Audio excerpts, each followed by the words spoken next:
Hello. Today I'm reading a book called Nobody Owns the Sky by Reeve Lindbergh, and it has really beautiful pictures. Brave Bessie was the name people gave to the young pilot Bessie Coleman back in the 1920s when she flew as a daredevil stunt flyer in air shows all over the United States. Born in 1892, the daughter of a Native American father and an African American mother, she grew up at a time when it was difficult for any woman to become a pilot. But for a black woman, it seemed impossible. All the same, Bessie followed her dream, and in 1921, she became the first licensed black aviator in the world. There was a young woman who wanted to fly, but the people said, "Kiss that wish goodbye. The sky's too big and the sky's too high, and you never will fly, so you'd better not try." But this woman laughed and she said, "Why? Nobody owns the sky." Up above flew the dove and the raven too, with the red birds red and the bluebirds blue, and the brown hawks circling far and few, and the call of the swallows that follow the dew.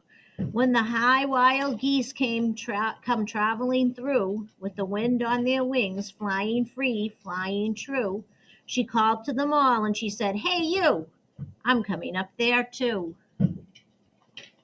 Bessie Coleman grew up a century ago in a cabin near where the creek waters flow. She worked picking cotton as white as the snow and watched cottony clouds up above come and go. Bessie wished she could rise up and fly high and low over Texas a long time ago. Bessie's mother had not learned to read or to write, but her children were raised to be eager and bright. Bessie worked hard at school and she dreamed about flight. People said she was crazy. It wouldn't be right. "You're a girl, not a man, and you're not even white." But did she stop dreaming? Not quite.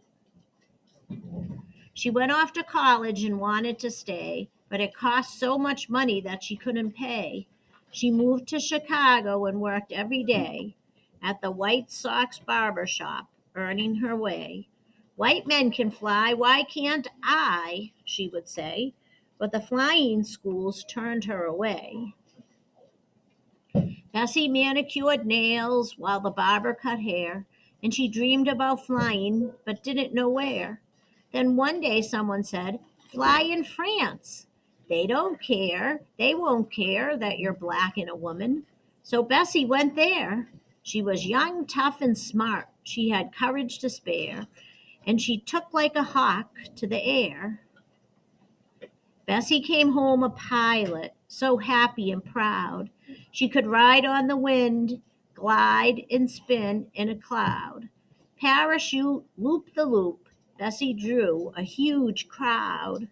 When she flew over airports or fields barely plowed, her courage and daring had everyone wowed.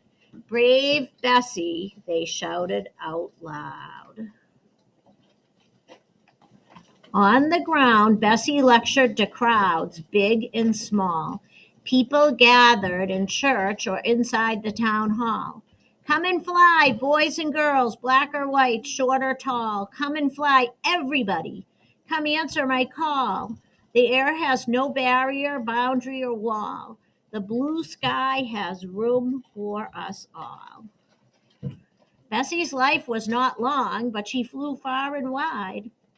In Chicago, she showed off a Richthofen glide. Her air shows in Boston left crowds starry-eyed. But in Jacksonville, Florida, everyone cried because Bessie's plane failed, and she fell and she died. "Farewell to brave Bessie," they sighed. Other young men and women soon wanted to fly, and the people said, "Why don't you give it a try? The sky's still big and the sky's still high, but you're bound to get there by and by. Just remember her words till the day you die. Nobody owns the sky. Look above, see the dove and the raven too, with the red birds red and the bluebirds blue, and the brown hawks circling far and few, and the call of the swallows that follow the dew. When the high wild geese come traveling through, with the wind on their wings, flying free, flying true, you can call to them all. You can say, hey, you, I'm coming up there too. And that is the end. Thanks for listening. Bye.